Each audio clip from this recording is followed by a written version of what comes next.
Bonjour à tous. La semaine a été difficile pour les investisseurs. Les marchés actions ont lourdement chuté, surtout en Europe, moins 3,1% pour le Stoxx 600 et moins 4,3% pour le CAC 40 à jeudi soir. Les taux d'intérêt gouvernementaux se sont fortement tendus, mais la hausse s'est faite sur une seule journée. Jeudi, le 10 ans allemand a en effet augmenté de 15 points de base. Le taux réel américain, sur la même échéance, a quant à lui touché le seuil de 1,80%. Il faut dire que les mauvaises nouvelles se sont enchaînées. D'abord, en début de semaine, la publication des indices PMI manufacturiers en Asie a montré que le ralentissement de l'industrie se poursuivait.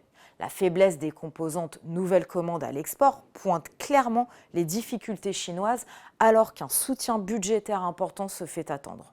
Impossible par ailleurs de compter sur un apaisement des relations sino-américaines pour améliorer la situation.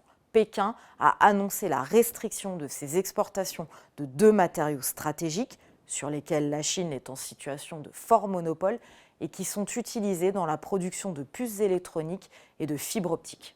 Janet Yellen, en ce moment en Chine pour tenter d'améliorer les relations commerciales, aura donc fort à faire.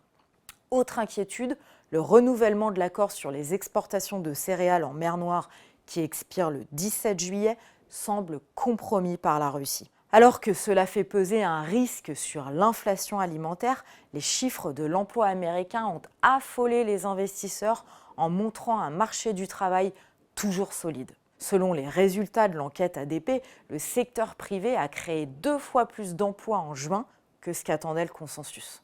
Le compte-rendu du dernier comité monétaire de la Fed publié cette semaine est allé dans le même sens, en montrant que la décision de faire une pause dans la hausse des taux en juin n'avait pas été consensuelle du fait de l'inquiétude de certains quant à la trop bonne résistance de l'activité, du marché du travail et des prix.